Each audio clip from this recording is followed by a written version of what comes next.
Yo, yo, yo. It is Reverse Polarity episode 9. We're going to be talking about your guys' show topic ideas. But first, we need to meet the man, the myth, the legend, aka the king of the Clean Wire Club. Oh, good call. Good call. I was softballing you that one. Yeah. aka the master of zip ties. What's up, Dean? How's it going, man? It's going good. I mean, how dare the show interrupt the conversation we were having? But I mean, I guess we have to come on and,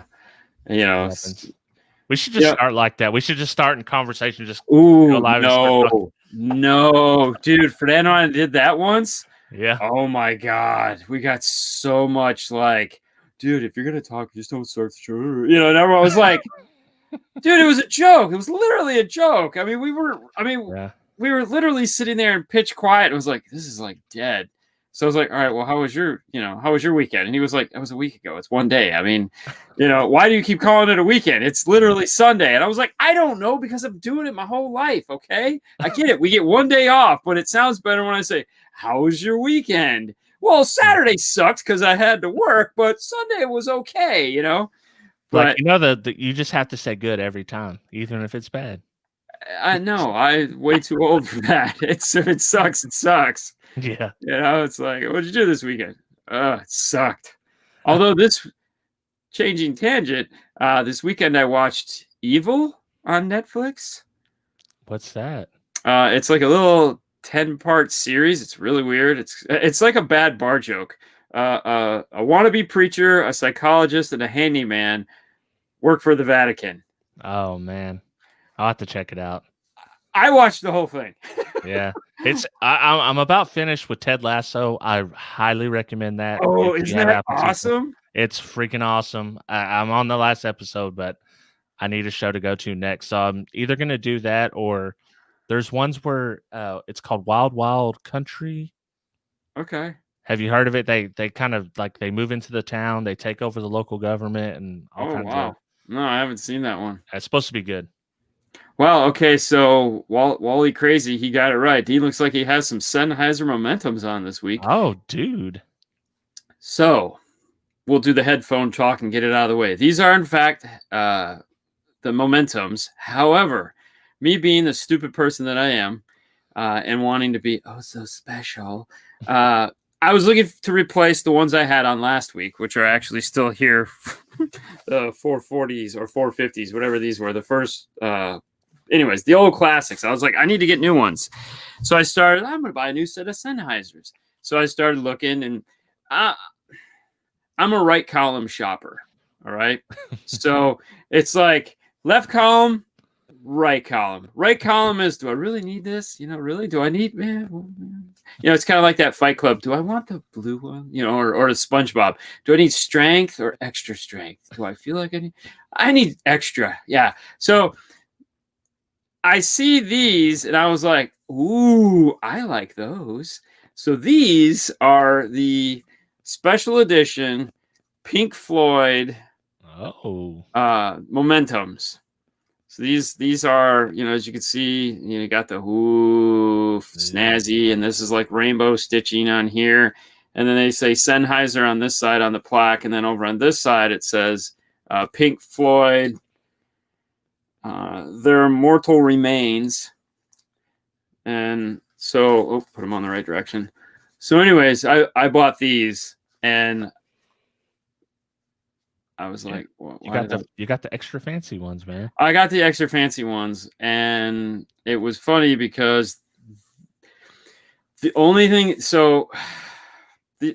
this was kind of like my learning curve, because these have the big ears for, my big Dumbo personality, and these don't. These are like a medium cup, and I didn't realize that was a thing.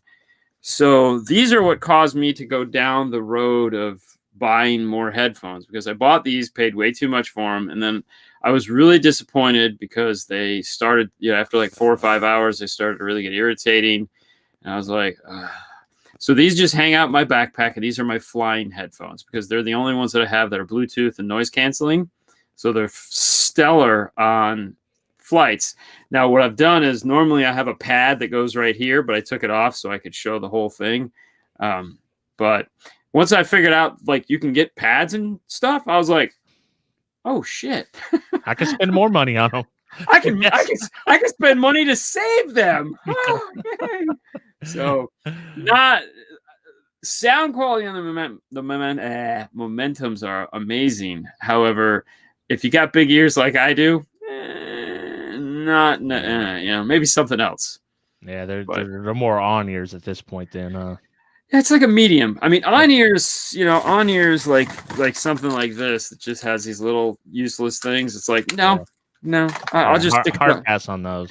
Yeah, I mean, I'll stick something in my ear before I'll put something on it like that. But yeah. So I feel the same exact way. So I'm wearing today.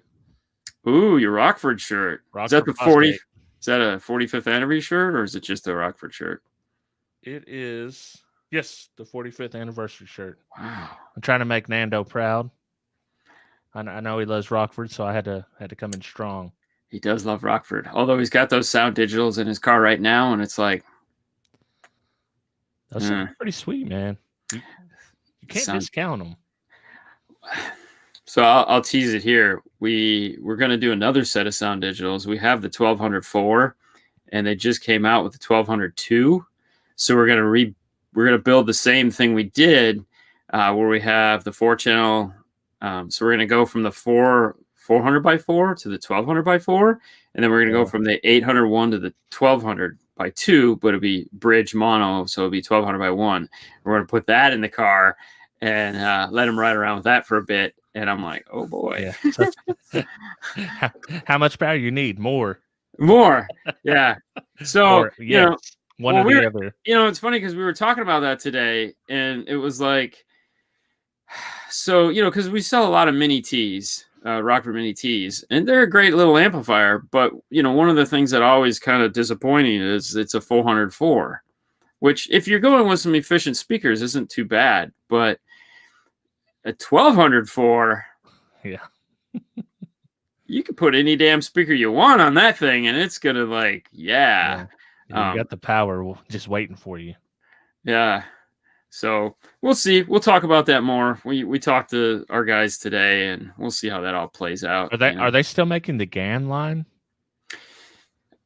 Right now, no. Okay. No, the GAN got right now, no. Interesting. So they must have something else coming out. Look at Dean's eyes. You could tell. Let's go. I don't know nothing. Let's go to our poll here. I got to share it. Yeah, cut.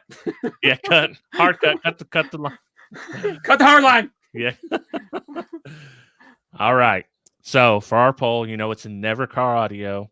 What is your favorite classic Halloween-ish movie? I put 4 up here and then done other for the comments. So leading right now is, of course, Halloween. I mean, everybody's going to pick that probably. And I put movies that I kind of like for Halloween. Hocus Pocus. Some people love it. Some people hate it. Haley's favorite. She's got, right now in her bedroom, she's got it decorated for Halloween, and she's got the Funko Pop Hocus Pocus set. Yeah. So it's all 3 witches. And she's a super big fan of that. Yeah, that's actually probably my favorite Halloween movie of all time. And then Scream. That's another good one. Dude, you're such a dad. I know. And then Evil Dead. The Evil Dead. Okay. That was a good one. Does Harry Potter count? Yeah, I guess it could technically count. I guess it's magic and sort. So, Halloween won by a long shot. We got Nightmare on Elm Street, Nightmare Before Christmas, The Evil Dead, Maximum Overdrive. That's one. So I just found out yesterday, his son, Stephen King's son, they asked him, they're like, hey, would you ever think about directing one of your father's movies? And he said, the only movie I would ever do is Maximum Overdrive. So there's a world that at some point we may get Stephen King's son remaking the shittiest movie ever, which is Maximum Overdrive. Dude, I really love crappy 80s movies and 90s movies, man. I don't know why. The best thing about that movie, AC/DC in the van on the bridge. Yeah. Then Man, the little it's been bus. so long since I've seen it. That was the only scene I remember from the whole movie. It's like I remember the AC/DC. toaster going crazy at the beginning. Yeah. And they're like, what's going on here? This one right here, the Rocky Horror Picture Show. Now, that's not really my jam, but No. I got a story for you. So, Okay. my daughter and her boyfriend been dying to go to the movies. They finally open them back up. They're showing the Rocky Horror Picture Show. They've never heard of it. They don't know what it is. So they go see that movie. And I was like, yeah, how was that movie? And she's like, well, they were showing the Rocky Horror Picture Show, and it's not really what we thought it was going to be. Me and my wife just started laughing. Like, what'd you think it was going to be? Just like, well, we kind of thought this was going to be like a Halloween movie. No, it's a play for everyone in the theater that's high. Yeah. To have fun. Yeah, that's Beetlejuice. See, I don't know. I guess Beetlejuice could be considered scary, but I don't get it. Yeah, I mean, I guess it's just creepy. Beetlejuice, Edward Scissorhands too. They're again just weird. Yeah, Nightmare Before Christmas. I've never made it through the movie. I've always fallen asleep, and I've tried. Really? I've tried so hard. Ada's daughter is a big fan of Nightmare Before Christmas. So, and her birthday's right on Halloween. So last year we took her to do the Disney's Not So Scary Halloween party. And of course they have the characters there. And one of them is Jack Skellington and whatever the girl's name is. And they were just having a blast. And I'm like, I still don't know what happens. You know, Oogie Boogie or whatever he is. I guess that's he's everywhere, because it's the Oogie Boogie dance party. Hey, what's going on? Yeah. And I'm like, is there free candy? Give me the free candy. Because you can get all the candy you want. So it's literally like you go in line, you fill up some candy, and they just dump handfuls in it because that trash can is full of candy. And then you go back in line and they look at you and you're like, what? I need to get more candy, bro. And they're just like, I go, you could have just given me 3 handfuls and I wouldn't have to go through the line 3 times, but I'm playing the game and this is what it is. This is what it is. It's just like they do the same thing for Christmas. You have these cookie lines. So you just keep going through the line and get more cookies. And I'm like, all right. And then they also what are those apple squeeze pouch things that are green that absolutely nobody likes? Oh, you know what I mean? I know exactly what you're talking about. Everybody hates them. I'm the only one that likes those. And everybody we know hates those things. Well, they give those things away all the time at Disney on the thing. So I'm like, everyone get them. And they're like, I hate them. I said, I don't care. Get them. They were doing like a pumpkin spice apple. I'm like, dude. So it's the end of the night and they're pushing the whole big thing, putting away. And they're like, hey, did you guys get one of these? I said, yeah. Can I get another one? She's take as many as you like. And I was like, seriously? She's like, wow, you like these? I was like, I'm like, yeah. Zip open the book bag. Oh man, that's like me going to the buffet and they give me a steak this big. Like, did you not look at me when I walked up here? Like, bro, I'll eat the steak before we even get back to the table. You go now. You'll be here for an hour. Oh man, the scariest movie I ever watched as a kid was Candyman. That's what said. Yeah, so I'm not a scary movie guy. Like October is lost on me, but like Candyman, the stupid movie with the puppet, Elm Street, Friday the 13th, all the original old school. That's why I mean, when I was a kid, no, like my dad took us to see Invasion of the Body Snatchers and American Werewolf in London. I mean, when I was a kid, like we're talking like 5 and 6, literally, I figured out how to hide in a movie theater. I was like, oh my God, this isn't fun. And that ruined me for the rest of my life on scary movies. It's like, there's no point in them whatsoever. It's like Haley, on the other hand, it's like loves that. It's like the Boring Life video, a Halloween one we put up today. Yeah. They had 2 haunted houses, and she's like, she's scared to death. Her and Sue just the whole, and I'm just walking through it like, come on, really? And I said in the video, at some point someone stopped me and they're like, let them go. And I was like, but I'm with them. And they're like, oh, okay. Because for me, walking through those haunted houses is an experience because they're, again, at the heart, I make things for a living, so I'm literally looking around at like, damn, they built all this? Wow. This is like, whoa. I mean, Oh, it is. The detail is insane. And you're like, all this to scare the shit out of somebody. Talk about misplaced creativity. Oh my God. Well, and Yeah. then the thing is, if they don't get you on the jump scare, and I commented this on that video, then they just get super awkward and they like get real close. Like, Well, you didn't get me this time. Like, go away. well, it's even worse now because they had clear like shower curtains there. Yeah. So like it's like you're walking around, shiny thing, person. Ah, it's like, ooh, thank you for putting that up and keeping your bad breath away from me. Woo, and it's just turn up the volume, we'll make it louder. Yay. It's like, oh, thank God. As you walk out and you're like, I can't hear you. What? And this coming from a cardio guy. What's going on over there? They got some dope speakers. Who's got He talked about he said that he couldn't look at a mirror from Candyman for a week. And I'll tell you, no shit. we watched it the day it come out in the drive-through, and my cousins were with us, and we had to go to the bathroom. Mom's like, well, I had to go to the bathroom. It's like, well, your cousins had to go with you because she didn't want to walk. So we get in there and are going to the bathroom, and they say Candyman 3 times real fast while I'm peeing. Run outside, hold the outside door closed so I can't get out. Cut the lights off as they leave. Oh, of course. And I was so I've been scared of Candyman ever since. I'm probably still scared of Candyman. I don't know if I'd go in the mirror right now and do it. Yeah, it's messed up. All right. So what's our topic today? That we're 15 in. Yeah. So topics are topics from the users or the viewers. I figured what we'll go through, I'll kind of read them to you, and if it sparks a story or interest, you go into it, and if not, then we'll just skip on to the next one. So this is going to be hard. Yeah. All right. Let me pay attention.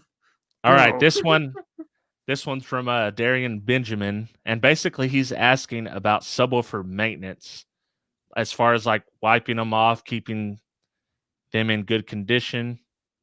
I mean, I feel like maintenance on just about everything is important. One of the things I would recommend, if you're going to clean off your woofers, use just use water, use a rag, a damp cloth. Don't put detergent on it. Don't, for the love of God, put Armor All or any form of silicone on anything like that, because what'll happen is that product will dig deep into the plastics and will cause the glues to start to deteriorate and fall apart. And what you'll end up with is a subwoofer that's, the surround pops off, or the dust cap comes off, or something like that. So just if you are going to clean, vacuum, a damp cloth, wipe things, and you're good to go. Air blowing works really well. Like if you have like dust and stuff inside of the surround, get in there with an air nozzle, blow that stuff off, and make sure you put it on your arm so blow air bubbles in your skin and kill yourself. Joking, don't do that.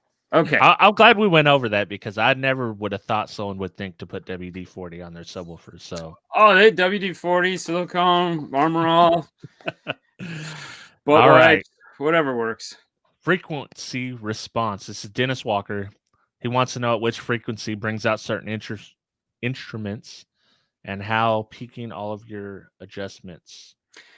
So for frequency response, you can download a chart on the internet. Just type in sound or instruments frequency response. I don't know where it's at, or I'd put up a link, but at the install bay, when we're walking around, and you see usually behind me, there's like a colored thing on the wall next to our calendar. And what that is that's every instrument and where they fall in the 20 to 20 spectrum of sound, so that you can kind of at a glance look up at it. And if there's like an instrument that's having a hard time, you can figure out what the range is and kind of addresses it on the scale. So there is a chart you can download. And I just figured out I didn't bring a drink. Oh no, you're gonna die. I dropped the link to the EQ cheat sheet for that. Okay, cool. Response in the chat.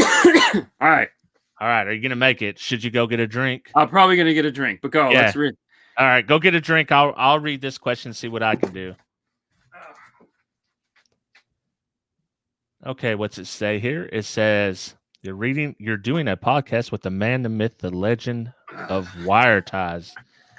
All right, it says maybe do one on electrical systems, do's and don'ts, different types of batteries, AGMs, lithium, supercaps, and how important it is for your system. All right, so You this get one's that one? pretty easy. Yeah, Oh, man. good. This one's easy. If it's about batteries, it's all you, bro. Yeah, you don't. Before mixing chemistries, make sure that you check that it's compatible.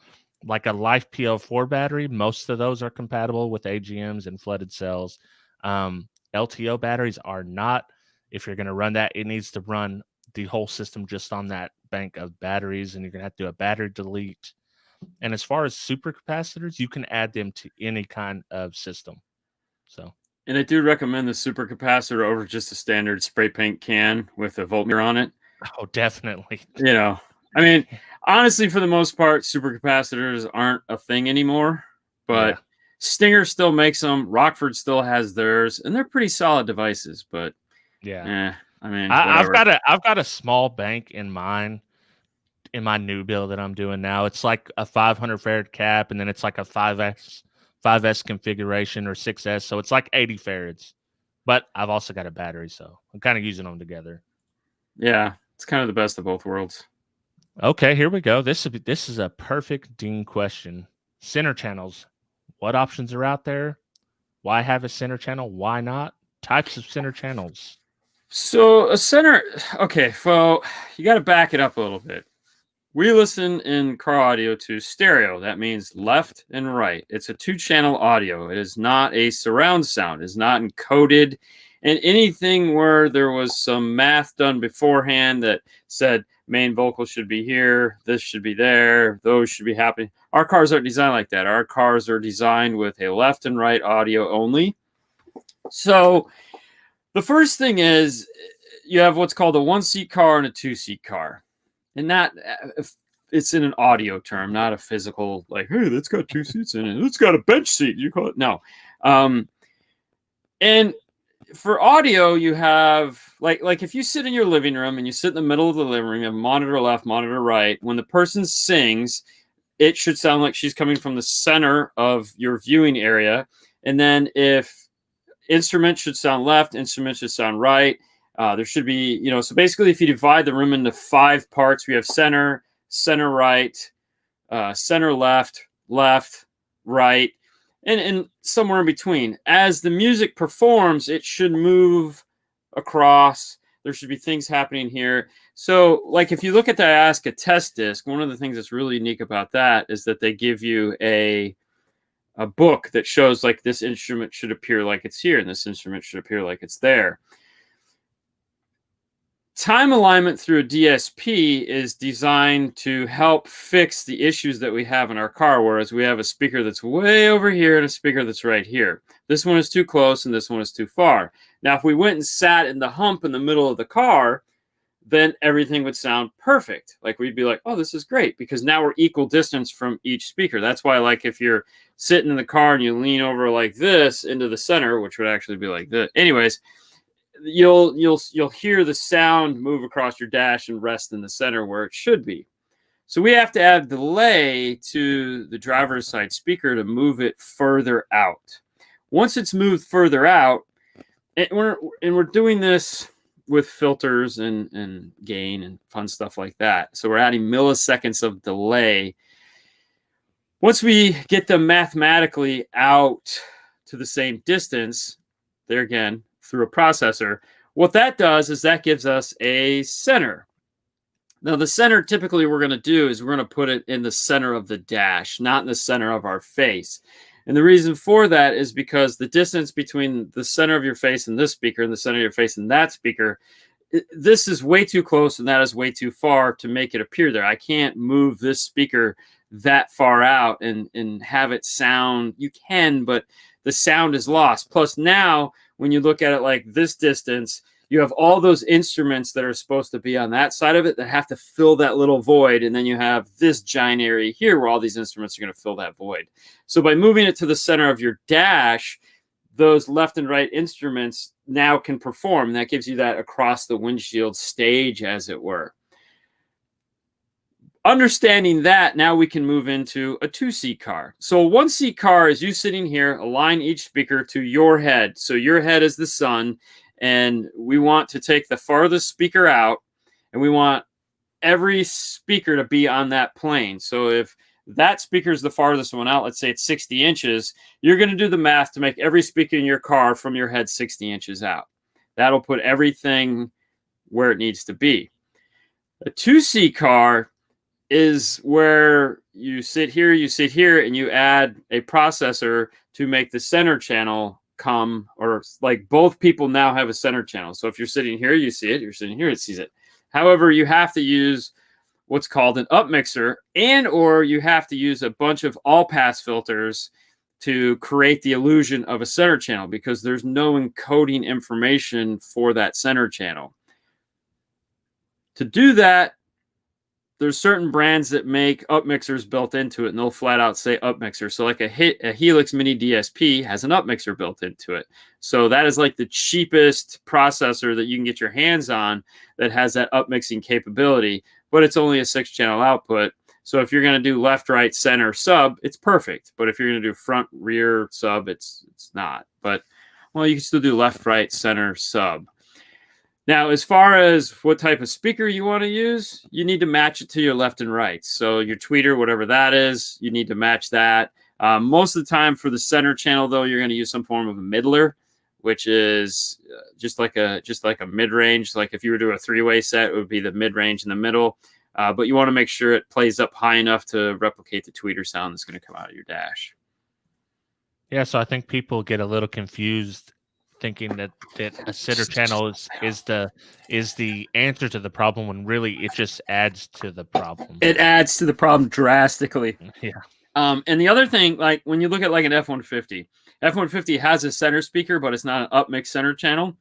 It's basically like a left minus right or a right minus left, where they take the two frequencies that are opposite of each other, and basically out of phase, and they or something like, anyways, and they feed it up to the center, which just basically is creating noise in the center of the dash. Usually what happens is you take, like in Toyota, they take the left speaker, right speaker, and then they take like a summed dual voice coil, where you have a left coil and a right coil, and they play those together. And then so the speaker just plays both left and right channels into it.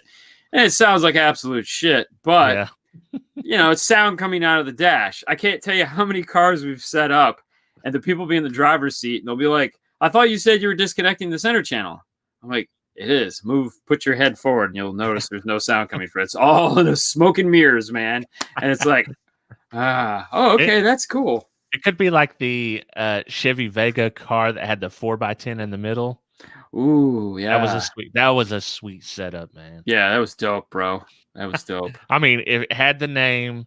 There's a few other problems with it, but other than that, it was fine. So that was a dual voice coil speaker as well. So they ran left and right into the speakers. So you got glorified mono. Yippee! Good times. Good times. Anyways, right. So confusing as hell, but moving on. The next one. This is your thoughts. This is 25 hertz to life. He always has great questions. Yeah.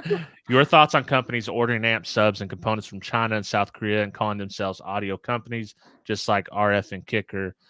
Then there are some audio companies introducing their other lines, like Apex Audio by Sundown. Do you have thoughts on that? I have a lot of thoughts on that. So here's the deal. You have what are called, you're really making me big, and I have to look at myself. So you have what are called build houses. Build houses are just that. You give them the blueprints and they build it. So for example, just like if you're going to build a house, you hire an architect. The architect does all the drawings, figures out all the math, does all the plumbing, gets all the electrical, and then you go find a contractor that has a team of guys that's going to build that house for you. And so all these people are going to come in and bring this stuff, but the architecture just sits back there and he supervises to make sure that everything that he drew out gets built, because he doesn't have the crew to build the house. So when you look at places like Rockford and Kicker, they're the architectures of their product. Just like if you look like Samsung, who, even though they're Korean, they build things, but they build parts for everybody, themselves, Apple, whoever. Basically anything in the United States. I mean, you're gonna design it, and then you're gonna have somebody to build it. Sometimes, like audio control, you can design some pieces and bring them in the United States and assemble them here, or you can buy the pieces and do a full assembly here. But, both those companies have engineers, and those engineers' jobs are to sit there and design products.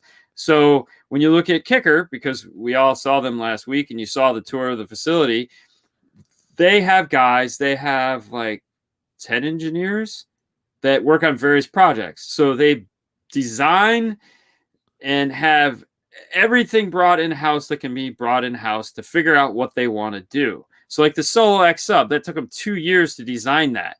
And they literally legit designed that. It was like the drawings, and I've seen the 3D modelings of it, and they have vacuum molding systems there. So like if they need to test out new surrounds, they can get the material and make the surround there. They can make the cones there. There's lots of things they can do there, but they're set up to do like one, not 1,000. So once you get the process done, you get the dies built, you get all the machining parts ready, well, then you take them to a build house that has the ability, they're basically the subcontractor, and like you might not get all the pieces. Like I think for their amplifiers, they have like 3 or 4 different companies that actually come together to build their amplifiers, because not every company is capable of doing everything. So they're essentially the architect. They hire a subcontractor, they come in and they put all the pieces together for them, which would be your house, and then they sell it. On the flip side of that, there are companies that are just manufacturing facilities that, like, you call them up. Like if I wanted a clean wire, 12-volt clean wire amplifier with this logo on it, I could literally send this to half a dozen guys over there and say, I want a 50x4, a 500x1, 1,000x1. I want them silver with blue writing. I want this logo on it. I'm going to buy 1,000 of each. How much? I don't even know what I'm getting. But you can do that. Yeah, and I think that, like you said, the Kicker and the Rockford Fosgates of the world, you're paying a premium because they are doing that engineering, that designing. Well, JL's the same. Service. Yeah, JL Audio. But I think there is a place for people that put their name on something that's pre-made. If they can offer you some kind of warranty service at a decent price, I think there is a place for them, but you do need to be aware of which is which, because most of them aren't going to tell you that they're just putting their names on something. And most of the time when these guys buy, a container full, the warranty is built into the purchase. So let's say you're going to buy, 100 amplifiers, and they're going to guarantee you that you're going to have a 5% failure rate. They just actually send you 5% more amplifiers. You actually negotiate that on the front end. So, you're going to order 100 amps. They're going to send you 110 amplifiers, 105 amplifiers. Those 5 amplifiers are your warranty exchange. That's all they're going to do for you. Past that, you have to get them repaired somewhere, because they're done with you. Yeah. Yeah, well, I mean, like the company, I'm saying, like, just for instance, say ABC Amps, if they get it and they have their own repair technician, and it's like, well, we're going to take care of these in-house, I think there is a place for people like that if they're selling them at a cheap price. And I think even if they're not doing that and they're just selling cheap amps, there's still a place for that. But when you start to compare them to the higher end or the most designed amps, there's obviously going to be a difference in price and reliability and sometimes performance. There's a reason why things cost money, and I mean, let's be honest. You look at like a Kicker CS amplifier. We'll just take that one. Or Rockford Prime, new Series 2 amplifier. These are not off-the-shelf amplifiers. These are in-house designed, specific look and feel. They're not cheap things to build, but they are because they've cut corners where they can so they can make a price point.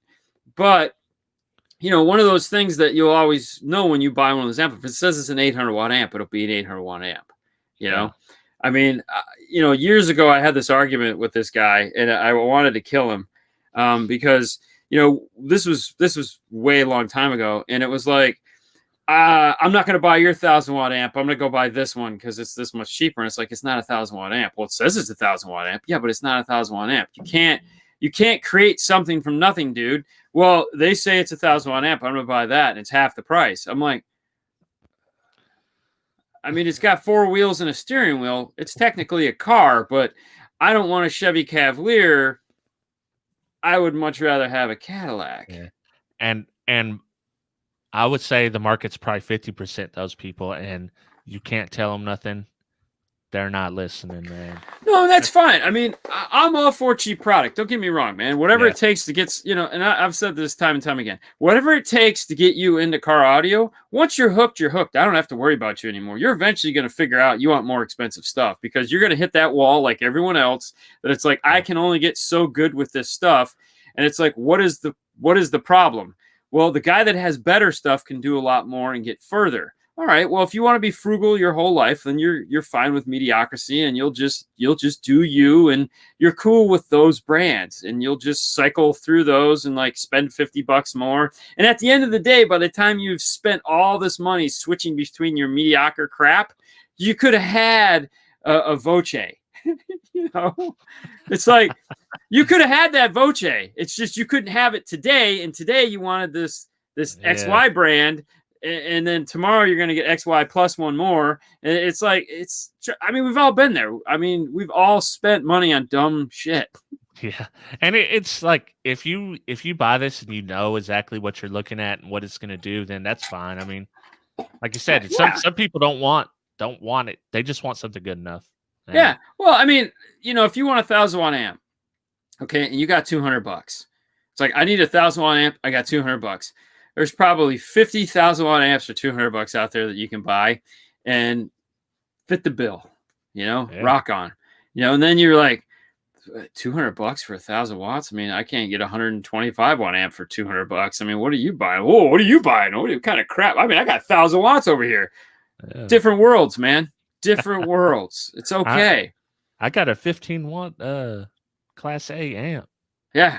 Just different worlds. $1,000. All right. Next question. Dennis Walker asks, dampening factor. What is it? Well, the dampening factor is the ability for the, all right. So when a speaker moves, so the amplifier puts it, the speaker goes up. Okay. The speaker's naturally going to come back down. When the speaker comes back down, remember, it's an electromagnet. So as it comes back down, it's actually pushing energy back into the amplifier. If you want to have some fun, take a light bulb, hook it up to a woofer, and push the woofer down. The light bulb will light up because you're creating energy. So the dampening factor is the ability for the amplifier to control all that. This is one of the topics that Joe from Kicker really wants to do a show on, because there's a point at which the dampening factor is good enough and you don't need any more, and it's not really a selling feature like it was maybe back in the 80s and 90s. But you have some of these amplifier manufacturers that throw up this huge number, like, oh, it's got a dampening factor of over 1,000. So it's not necessary. As long as it can handle what it's doing, then it's fine. I've had people go, isn't it it's how much water the amplifier can handle? Like how wet it can get? No, you did. Did you really? Oh, yeah, of course. Oh, yeah. It's a marine amp. It's got a high dampening factor. It's not what it means. It's like the harmonic balancer on your car went bad. Oh, I had a stereo put in. Damping factor of IP6. Yeah. But, for years, dampening factor, I mean, if you go back into I don't know in your neck of the woods, but like back in the 90s, 80s and 90s, when it was like, what's the dampening factor on that amplifier? What is, and it's like, we all had no idea what it was doing. It's the ability for the amplifier to control the movement of the woofer. Okay, cool. Isn't there other stuff that does that? Yeah. Okay. I'm going to walk away from it. This is just the most important one. And it's not anymore. It's not what's important. I mean, you need that number. So like there's a lot of things that go into amplifiers that all the numbers have to be good. So for example, when you look at an amp dyno looks at one thing. the power. How much power can this do in this set of criteria? What will it do? What we're not seeing is the other side of that, like the total harmonic distortion, the dampening factor, the floor noise that's created. We're looking at a very narrow window. What the sound quality is, what those frequencies look like when it's putting out that, like how much shit is coming into that we can't see because we're not testing for that. We're not looking at those things. All we're concerned with, does it throw up numbers? All right. Yeah. So, what that is basically telling these companies that as long as they can pass this test and throw up big numbers, people are going to buy it. And they're not stupid. There are companies that do that. They want to make, as long as it can do this on that, I'm good. And it's sad because these guys are now doing that. And those are the ones that call you up and say, hey, I'm going to send you this amp. Tell me if it'll do that. It's like, of course it'll do that. I mean, it's literally like, can it do that? Yeah, it did it. Yeah. Wow. The same way Volkswagen passed their emission test back in 2014. Oh, man. Yeah, well, just shh. Yeah. It's a big secret. It's a big secret. It worked. Oh. All right, let me share it. Oh, what I do? I'm in. All right, we're back in it. You're having all kinds of fun today. He asked, why are some amps regulated and some amps aren't?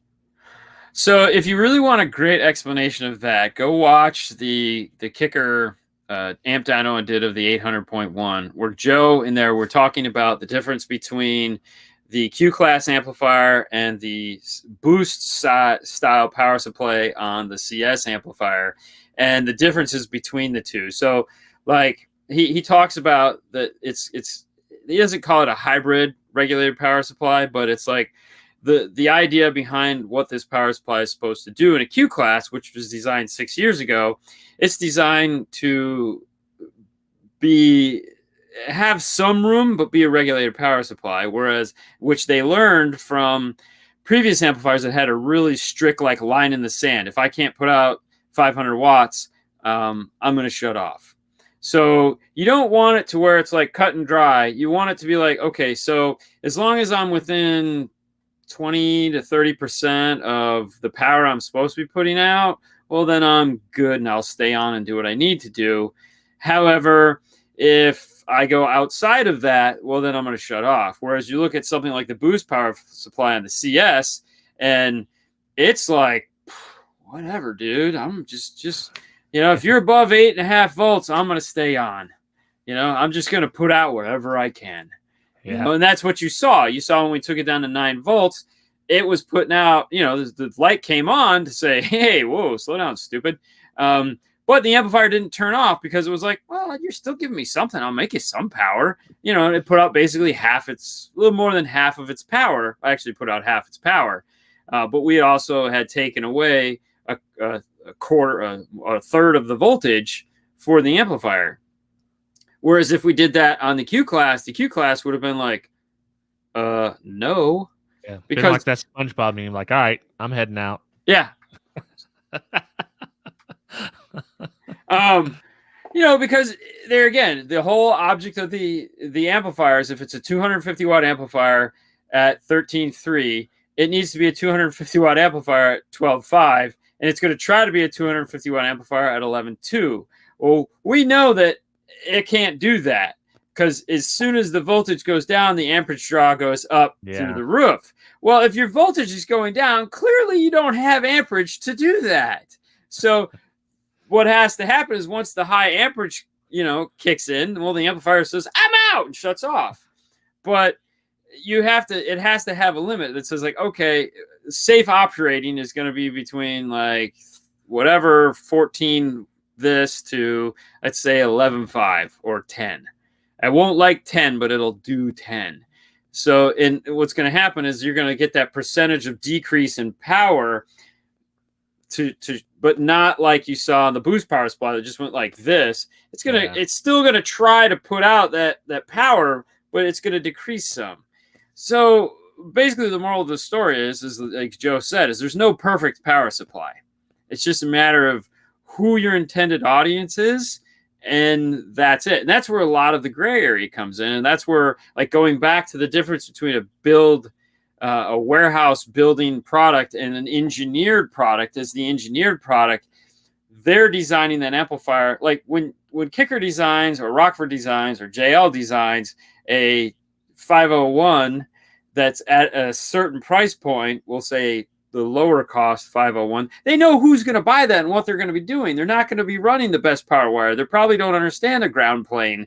It's like they're going to probably run it at the wrong ohm load. So that amplifier, basically, it needs to be able to take a hammer beating the shit out of it constantly and stay on, because if it cuts off once, well, they're going to go, man, this amp's a piece of crap, bro, it cut off. Yeah. But now you look at these guys that just buy off the rack. That's why those amplifiers all blow up. That's why they have a high return rate, because it's that same customer, but you're not getting the experience that customer should have, or that user. Call it a customer. That's what I do, but it's a user. I understand. So yeah, for sure. I mean, like if you're going to be pushing your amps to the limits, you don't need a regulated amp. If you want something reliable and you're always going to get what you paid for without doing extra regulated, it's perfectly fine. But if you're doing SPL stuff, you probably want unregulated. Yeah, so you could just pump a shit ton of power to it and get more and more power. Yeah, more power, baby. 8,000 watts. Yeah. Boom. Oh, here's a good one for you. It says, when does sub bass go too far to the point where it messes up imaging? Right away. Yeah. So what is it, like 100 and 120, 130? I think 130 not even, I think it's like 120. Whatever I ask it puts in there, it's something silly, like under 120. Like that's all you can have. And it makes total sense, because basically when you're setting your subwoofer, you want the subwoofer to sound like it's coming from the front of the car. In order to do that, you obviously have to have it not any louder than what's coming out of the front of the car. So you want the sub bass to couple with the mid-range. So when the mid-range stops, you want that subwoofer to come in. Well, you could tune it that way, but 99% of the people on here are not going to like it that way, because they want, oh yeah, baby, that's a back massage. That's what they want. So, I mean, you could take a white marker and mark your little bass knob, like where the bass is forward, and you're listening to that foo-foo-y song, and you're like, what do you think of my imaging, bro? Look, it sounds like the subwoofer. Sounds like having an 8-inch mounted up in the dash. Yeah, but you have 2 12s mounted in the trunk. So what am I going for here? Because you can't bring, but, having 2 12s will get that, when you want to listen to that upfront bass, you will get a good upfront bass, because you have a ton of drivers. Get you a pair of mud basses, he says. Oh, mud basses. Just cut holes in the bottom of the car. Put it in there. Awesome. Yeah, I mean, that's how the pros do it, isn't it? No. They use big free air subs in the trunk, 2 15-inch free airs in the trunk, and you get a nice 8-inch speaker in the front of the car. Or you're like Brian, who just took home all those trophies, and you actually just put a 10 or a 12 in the front of the car. And it solves that problem. That's the way you do it, man. Upfront bass. That's what we all want. No, we don't. All right. Leonard Slade, Pro Audio mid-range and tweeters versus components. I know you got thoughts on this.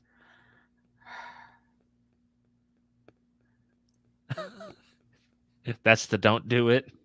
No, not at all. Not at all. It's not my cup of tea. All right. It's not my thing. Okay. The great thing about audio is there's so many sides to audio. So for example, I was listening to the guys the other night. And I can never remember the name of their show. Everyday Audios. Thank you. Yeah. I was listening to Everyday Audio for about 15 minutes when I was doing something. They were on live, and I was like, I'll just pop in and listen to them. And the stuff they talk about, I'm like, what world are these guys on? They're in the new world, man. Well, no, they're not. They're in their genre, and that's cool. I mean, one of the reasons why I wanted to come on this show was create this show with you is because there are certain things that I can do on my show that I cannot do on this show. And there's definitely things I can do on this show that my channel can never see. So even though it's the same people, it's acceptable here Plus, I get to learn what it's fun. That's why I really enjoy this. But there's so many aspects to this that there's no wrong answers to any of it. If you're trying to build an SQ build, well, hey, don't buy loudspeakers because chances are good you're not going to like it.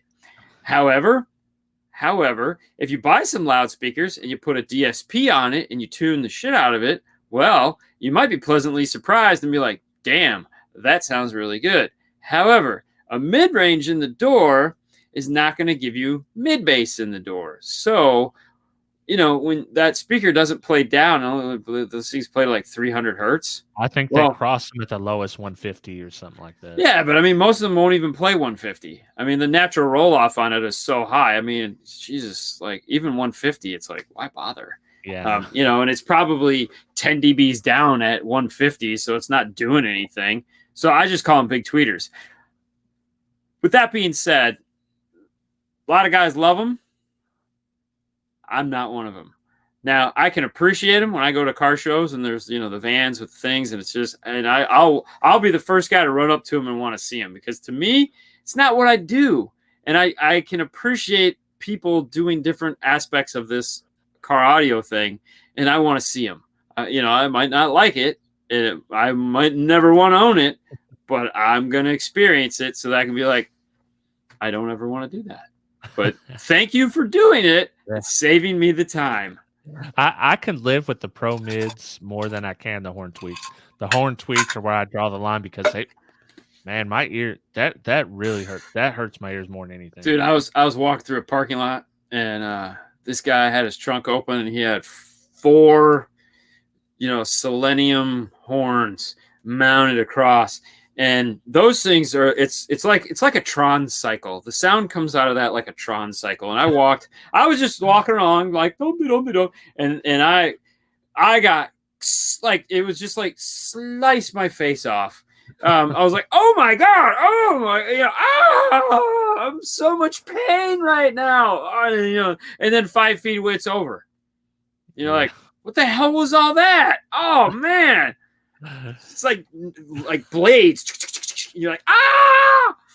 Oh, dude! Last year, I got a good horn story for you. Now, this is a real horn. My buddy Ken, at the meet before last in Texas, he had some big church horns, like, because they have a swap meet and stuff there. And I was like, you should totally hook those up in a car and see what they do. Next year, he rolls up with the Explorer. Freaking melts my face off. I'm just walking behind it, like you said, man. It just shoots me straight through the ear holes. He was blues brothering it up. Dude, these horns are like, they're giant, and they're church horns, and I think he said he only had like 50 watts on them, but they absolutely murdered me. I had a customer for years that he tuned organs. So he worked for an organ company and traveled all over the country and all over South America and all the islands, and went to churches and tuned their organs for them. And to create low bass, they have a 4-foot subwoofer. So every year he'd go there and he'd unbolt it, and he would turn it 45 degrees and bolt it back in. And every year he'd turn it 45 degrees and bolt it back in, because what would happen is such a big woofer, it would start to sag like this. So you would spin it. So you just had to constantly keep rotating this woofer. But like, yeah, he's like, oh yeah, we got some, because obviously some places can't have the pipes, so they'll do speakers. And he's just, oh man, I was just like, I was sitting there going, that's a job? Like, what the hell? That's a job? Traveling all the world doing it? That's actually pretty cool. That's and you're just going, that's a job? Like, yeah. What the hell, man? I signed up for the wrong class. Was that that was the fine print? Son of a bitch. Somebody's got to do it, right? Yeah. It's not you. All right, let's end on this one. This would be a good one to end on. Okay. Balanced RCAs to unbalanced RCAs. Den plugs for the win. Den plugs for the win. I mean,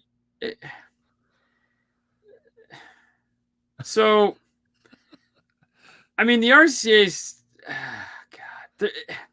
So Phoenix Gold is the one company that wants to stick to this rhetoric of bullshit that's like balanced, unbalanced. It's like, all right, is it high level in or is it RCA in? is it a shared ground plane or is it a left and right ground plane? So is it 2 grounds or 1 ground? What the hell are we got going on here? And that's really where the crazy comes in. A good amplifier should just be able to take whatever the hell you throw at it, and just work. Tony D'Amore did a whole thing about twisted RCA versus coax RCAs. And that, like, if you haven't seen that, definitely go on and search Tony's and like RCA, probably keyword that, and it'll come up. And if you want your mind to be blown, just talking about like RCAs and how to check amplifiers to see if your amplifier would work better with a coax, or because if your amplifier needs a coax and you give it a twisted, well, you're going to get noise. And if your RCA needs a twisted and you give it, vice versa, you're going to get noise. And it's one of those things where you're just like, one more thing I got to worry about, son of a bitch. It's not as important anymore. I think they've all decided that like everyone's going to use a twisted RCA and that's just going to be how it is. But for me, just give me a set of inputs on my amplifier that can either be high level or low level, and the problem is solved. That's it. Yeah, that's how most, I think, Kicker does it. Rockford Fosgate can take both. So the problem with that is, this is the problem, is if you want to build an amplifier that takes 40 volts of input, you're not going to do that in the RCA section. So that's where the problem lies. So like you look at audio control, and audio control will take 40 volts of input. Well, that's why it has a separate high level input as opposed to the RCAs, because you're not going to build that circuit into your RCAs. It just seems, at least not yet. It just seems kind of weird. Now, somebody's probably doing it and doesn't talk about it, or somebody's probably going to do it and not talk about it. But I feel that's kind of where we're at, that weird, some of them can take 20 volts of input. I think we'll eventually get there where it's just like, yeah, just put something into me. I don't care what it is, and we'll reference it to ground, and we'll make sure it's a clean signal, and we'll, do a whole bunch of flip-flopping and inversing the signal to cancel out the noise and do all this hoo-ha crap. And there again, that's all the stuff you're paying for when you buy a engineered amplifier, as opposed to a 1970s amplifier built back in the 70s that, hey, we came up with this really cool circuit board in whatever. And here you go, $150, 1,500 watts. Yay. It has none of this shit that, you just look at it and go, I have an Orion on the wall from 1980. It looks just like this. Hey, it's like trying to set the ACU base on an audio control. So I almost got it. It's so the problem is no one understands how it works. And you actually have to turn it up and then roll it back, because every time you stop, it takes 10 seconds. But the new unit has the light. So the LC2i Pro has the light. And so like when we shot the video on the LC2i Pro back in prototype days when it came out, we were so excited, and we literally walked people through. It's like, okay, lights on, you're done. That's it. Walk away. Super simple. But yeah, before that, it was like, oh God, I gotta, you're like, no. But you can't sit there and do this with it. Because when you do this and you stop, you can't go back, because now you got to wait. It only takes about 10 or 15 minutes to figure that out. Then you got to wait 10 seconds, and they don't spell that out. So it was one of those really kind of like, Bobby, Yep. Did we miss it? I don't think I said it tonight. I'm not going I don't think so. Yeah, I'm trying. Well, no, it's not a big deal. I mean, Yeah, it happens. Yeah, I mean, I'll say it enough tonight. Trust me. I got it.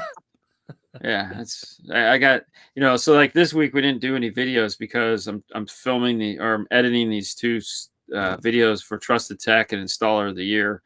So I got to get these done this week. So it's like the last 2 nights was doing Trusted Tech, because I knew as the week goes on I get tireder. So it's like, this one's the most important one, so I'll get this one done.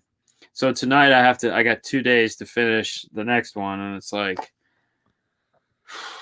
And of course, I had to get, the only video I edited this week was The Boring Life of Dean and Haley, because if I didn't, I think Haley would have stabbed me in my sleep. Yeah, you can't miss So 2 weeks in a row, man. no, and that was the thing. Last week we were just, dude. Last week was crazy, man. We got, dude. Trust Oh, me, I man. know. When that show ended, what was it? Friday, Saturday night, Yeah. whatever. Friday Yeah, it was night. Saturday. Friday night. Was it Friday night? Yeah, it was Yeah. Friday night. When that show ended Friday night, dude, it was 11 o'clock. Y'all started to work Saturday.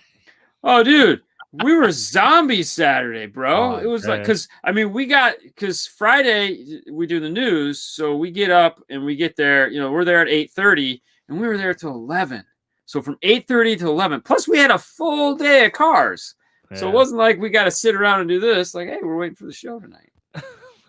No. That's what I was doing. Yeah.